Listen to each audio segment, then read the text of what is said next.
Assalamualaikum warahmatullahi wabarakatuh. Kembali lagi bersama saya di channel Musafir Tutorial. Di sini saya akan memberikan suatu tutorial tentang bagaimana cara input harus angka di Microsoft Excel.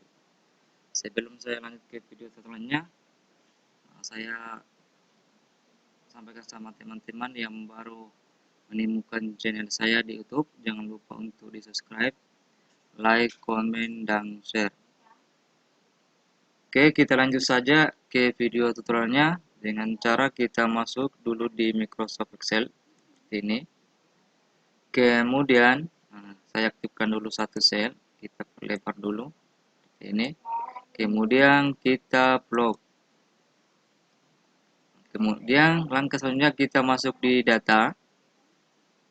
Kemudian pilih yang namanya data validation. Di data validation, di sini di allow settingan allow kita ganti menjadi whole number. Kemudian data juga kita ganti menjadi grade hand. Kemudian minimumnya kita kasih masuk angka 0.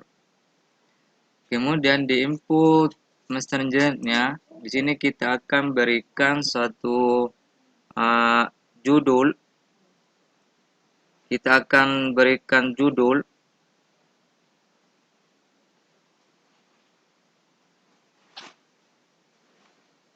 yaitu judul yang kita akan kasih masuk di detailnya yaitu tata cara. Ini tata cara. Kemudian di input messengernya, di sini kita masukkan hanya boleh input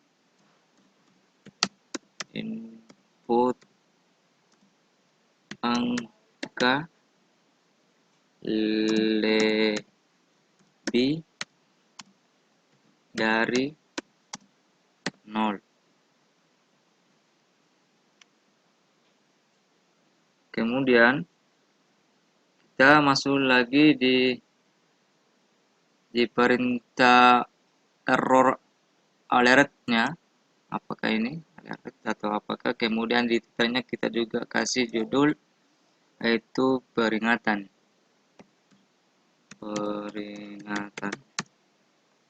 Kemudian di error messengernya atau pesannya, input harus angka. Input harus angka. Kalau sudah, pilih OK. Nah, di sini kita akan tes dulu apakah berhasil atau bagaimana. Kita masukkan dulu angka. Oke, berhasil, tidak ada peringatan lagi. Oke, masih berhasil, belum ada peringatan. Oke, coba kita tes huruf. Kemudian klik. Di sini sudah ada peringatannya ya, yaitu input harus angka. Ini perintah yang kita sudah buat tadi itu sudah berhasil ya. Excel, tes lagi huruf angka. Oke, seperti ini ya. Oke, inilah bagaimana cara memberikan peringatan hanya huruf angka saja yang bisa kita gunakan di Microsoft Excel. Oke, cukup sampai di sini tutorialnya. Mudah-mudahan tutorial ini bermanfaat untuk kita semua. Sekian dari saya. Assalamualaikum warahmatullahi wabarakatuh.